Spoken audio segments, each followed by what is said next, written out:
The Galactic Council's Xenobiology department had been laughing for 3 standard cycles. Dr. Zethkar, a towering Vorthok with chitinous plates covering his 8-foot frame, gestured dismissively at the holographic display showing human anatomy. "Look at them," he chittered to his colleagues, mandibles clicking in amusement. "No natural armor, no redundant organs, single heart, single brainstem. These humans are the most fragile species we've encountered in 12,000 years of exploration." The assembled scientists, representing dozens of species from across the galaxy, murmured agreement. The crystalline hierarchs chimed harmoniously, while the gaseous nebuloids pulsed with colors that translated to mirth. "Their bones break under minimal stress," added Dr. Silthara, a serpentine naga whose own skeleton was comprised of flexible cartilage impossible to fracture. "Their skin tears from the slightest cut. They require constant atmospheric pressure, specific temperature ranges, and die if deprived of oxygen for mere minutes." Commander Vekthal, the Council's military liaison, slammed an armored fist on the table. His species, the Krillian, had evolved on a death world where survival meant developing near impenetrable hide and the ability to regenerate limbs within days. "These humans want to join our alliance? They'll be extinct within a decade of leaving their homeworld." The laughter resumed, echoing through the crystalline chambers. They had studied humanity through long-range observation, cataloging what they saw as endless biological weaknesses. No claws, no fangs, no poison, just soft, pink creatures who seemed to injure themselves simply by existing. 3 months after humanity's application, Commander Vekthal made his move. The Krillian had convinced enough council members that humans needed a practical demonstration before acceptance. "We'll send a delegation to their homeworld," Vekthal proposed. "A simple stress test. If they can't handle basic first contact with a friendly species, how can they survive the devourers?" The motion passed with minimal debate. Captain Sarah Chen stood at attention in the NORAD briefing room as General Morrison outlined humanity's first official alien contact mission. Behind her, 5 elite soldiers awaited orders. "The aliens are called Krillians," Morrison explained, displaying holographic data. 8 feet tall, armored hide, incredible strength. They claim this is a friendship evaluation, but intelligence suggests they're testing our worth. Chen studied the reports. Krillians were impressive, evolved predators from a high-gravity world, with redundant organs, distributed nervous systems, and limb regeneration capabilities. "Permission to speak freely, sir?" asked Sergeant Rodriguez. "Granted. These things could punch through a tank. What's the real mission?" Morrison's expression darkened. "Don't die, and more importantly, don't let humanity look weak." 12 hours later, the Krillian shuttle landed in the Nevada desert. Commander Vekthal emerged with 4 warriors, each one a living weapon enhanced by biotechnology.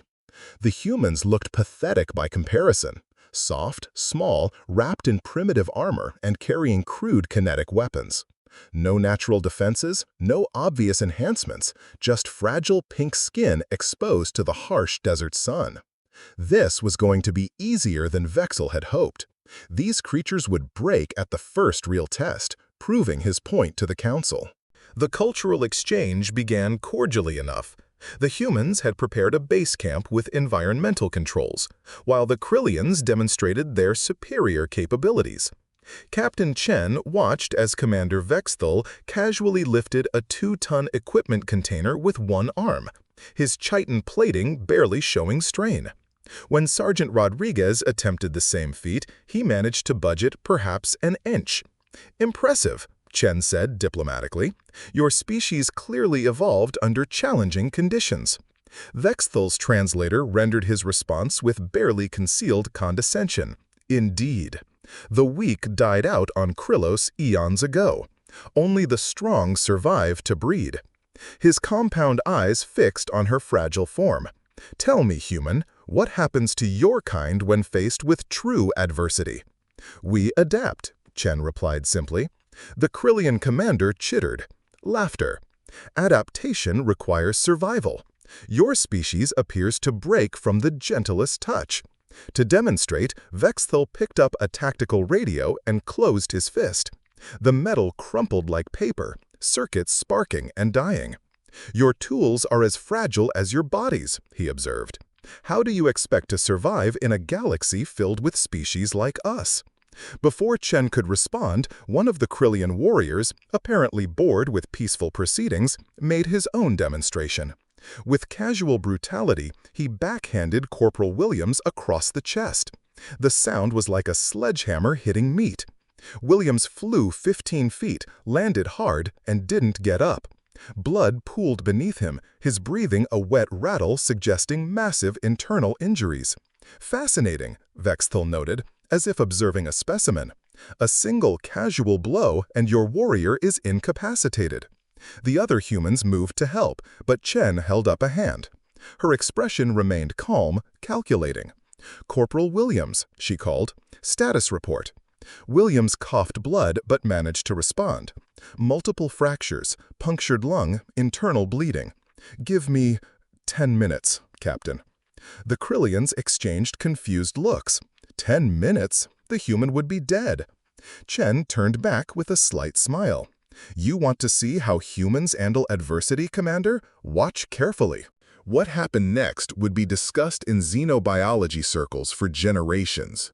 Corporal Williams lay in the sand, breathing shallow and labored, blood staining the desert floor. The Krillians watched with scientific interest, expecting to witness typical death throes of a fragile species. Instead, they witnessed something impossible. Williams' breathing, while still pained, began to stabilize.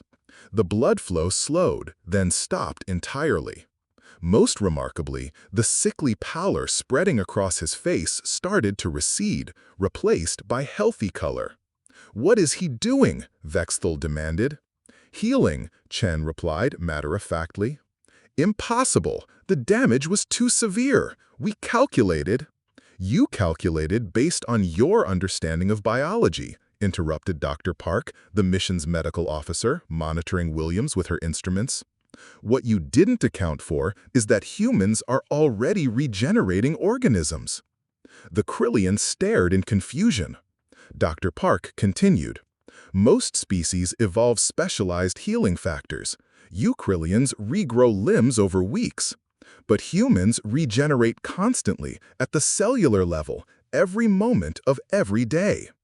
Every 7 years, a human body completely replaces itself. Every cell, every tissue." She gestured to Williams, who was now sitting up despite his injuries. "We don't just heal from damage, we rebuild ourselves continuously, our entire lives. Trauma triggers accelerated healing responses. Adrenaline, endorphins, growth hormones, stem cell activation. Our bodies are designed to survive damage that would kill most species." Williams stood up, moving carefully but clearly functional. "Ribs are setting," he reported, "lungs reinflating. Combat ready in about 4 minutes, Captain." The Krillian's confidence cracked. "Sergeant Rodriguez," Chen called, "show our guests your collection." Rodriguez grinned, a predatory expression that made the aliens step back. She rolled up her sleeves, revealing intricate scars covering both arms. "Every human here has survived things that should have killed us," Chen said quietly. "You saw our lack of armor and assumed weakness. You didn't ask why a species with no natural defenses became the dominant predator on our planet." Williams, still bleeding but standing tall, asked, "So, Commander, would you like to see what happens when we actually fight back?" Commander Vexthel's warrior instincts screamed warnings, but his scientific curiosity and political ambitions overrode caution. If these humans were truly as resilient as they claimed, he needed to know the extent of their capabilities. "Very well," he chittered. "A combat assessment. Non-lethal engagement." Chen nodded to her team. "Sergeant Rodriguez, you're up." The diminutive explosives expert stepped forward, facing the Krillian warrior who had struck Williams. The alien towered over her by 3 feet and outweighed her by at least 200 pounds of muscle and chitin. "Rules?" Rodriguez asked. "No weapons. Combat ends when one party yields or is incapacitated." Rodriguez cracked her knuckles. "Works for me." The Krillian warrior rushed forward with devastating speed, his armored fist swinging down in an arc that would have pulverized a human skull. Rodriguez wasn't there. She had moved with fluid precision, not supernatural speed, but the calculated movements of someone who had survived 1,000 fights. The alien's punch whistled past her ear as she stepped inside his guard, her small fist driving into the gap between his chest plates. The Krillian grunted, more surprised than hurt. He backhanded at her, a casual swipe that would have shattered ribs. Rodriguez took the hit deliberately, letting it carry her into a roll that brought her up behind him. Her combat knife, apparently not considered a weapon in her assessment, found the soft joint behind his knee. The warrior roared, spinning with claws extended. Rodriguez stayed in his blind spots, using his size against him. Every few seconds, her knife would dart in, never deep enough for permanent damage, but finding every weakness in his armor. "She's not fighting him," Chen observed calmly. "She's fighting his assumptions." After 30 seconds, the frustrated warrior overextended on a claw swipe. Rodriguez was there, her knife sliding between chest plates, finding nerve clusters that paralyzed his left side. The warrior collapsed, defeated. "Yield?" Rodriguez asked, not even breathing hard. When Vexthul stepped forward to face Chen, it was with the wariness of a true predator. The fight lasted 7 minutes and ended with Chen standing over the unconscious Krillian commander. As consciousness faded, Vexthul had one terrifying thought. If this was how humans fought when being friendly, what were they like when angry? The emergency session of the Galactic Council Security Committee convened within hours of Commander Vexthul's encrypted transmission from Earth. Dr. Zethkar reviewed the combat footage with growing disbelief. This cannot be accurate. The readings suggest that human female sustained multiple fractures during engagement but continued fighting at full capacity. "The readings are correct," Vexthul's image replied from the quantum communicator. "I observed it firsthand. The human's capacity for sustained damage is unprecedented." Admiral Orcs of the Stellar Navy, a massive crustacean whose species had conquered 17 systems through military might, leaned forward. "Elaborate." "They fight through injuries that would incapacitate most species. Broken bones, torn muscles, blood loss, they adapt their combat style in real time to compensate for damage. And their healing factor." Vexthul paused, his compound eyes reflecting genuine unease. "They recover from trauma that should require medical intervention. Naturally, within minutes." The assembled council members exchanged worried glances. A species that could shrug off battlefield injuries was a significant military concern. "What about their psychology?" asked Dr. Silthara. "Surely they must break mentally under such stress." Vexthul's laugh was bitter. "They have a term, walking wounded. It refers to soldiers who continue fighting despite injuries. But for humans, it's not an exception, it's doctrine. They expect to be hurt. They plan for it. They use their own injuries as tactical advantages." He transmitted additional footage showing Rodriguez deliberately taking hits to get positioning advantages. "This one allowed me to break 3 of her ribs because it gave her an opening to strike. When I asked why she accepted such damage, she said it was cost-effective." Admiral Orcs of Mandibles clicked nervously. "What is your assessment of their military potential?" "Individually, they are formidable despite their apparent fragility. But that's not what concerns me." Vexthul paused. "It's their mentality. Every human I encountered bore scars from previous conflicts. They don't fear injury because they've already survived everything their homeworld could throw at them." The silence was profound. Finally, Admiral Orcs spoke. "What do you recommend, Commander?" Vextel's answer would reshape galactic politics. Accept them into the Council immediately, and pray they never decide we're enemies. 6 months after first contact, the human delegation arrived at the Galactic Council's central station with full membership privileges. Captain Sarah Chen, now promoted to ambassador, walked through the crystalline corridors flanked by her security detail, the same team that had first encountered the Krillians. The various alien species they passed gave them a noticeably wide berth. Word had spread throughout the galaxy with remarkable speed. Humans were the species that couldn't be stopped. Dr. Zethkar met them at the main assembly hall, his earlier condescension replaced by nervous respect. Ambassador Chen, welcome to the Council. I trust your journey was comfortable? Eventful, Chen replied with a slight smile. We encountered a Devourer scout ship near the Proxima Relay. First time my crew had seen one in person. The Vorthak scientists' chitin plates rattled in alarm. The Devourers were one of the galaxy's most feared threats, a plague species that consume entire worlds. You engaged them?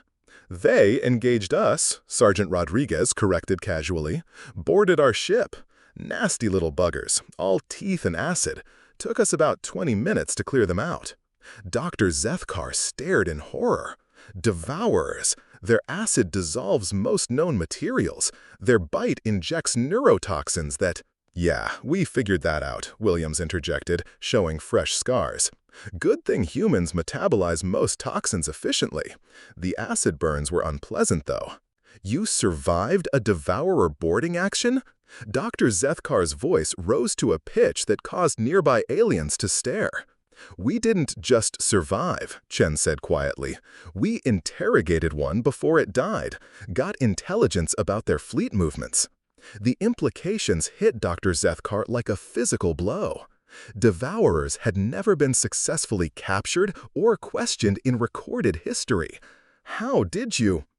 Turns out, Dr. Park explained, when you break enough limbs, even Devourers have trouble with self-destruct mechanisms. Humans are very good at non-lethal restraint. As they walked toward the assembly hall, the human team chatted casually about their encounter, comparing wounds with the enthusiasm of athletes discussing an interesting game. In the weeks that followed, human military advisors would be requested by dozens of Council species. Human medical techniques would revolutionize galactic healthcare, and human soldiers would form the backbone of rapid response forces. The galaxy had learned something that would echo through the cosmos. The most dangerous predator is the one that refuses to stay down.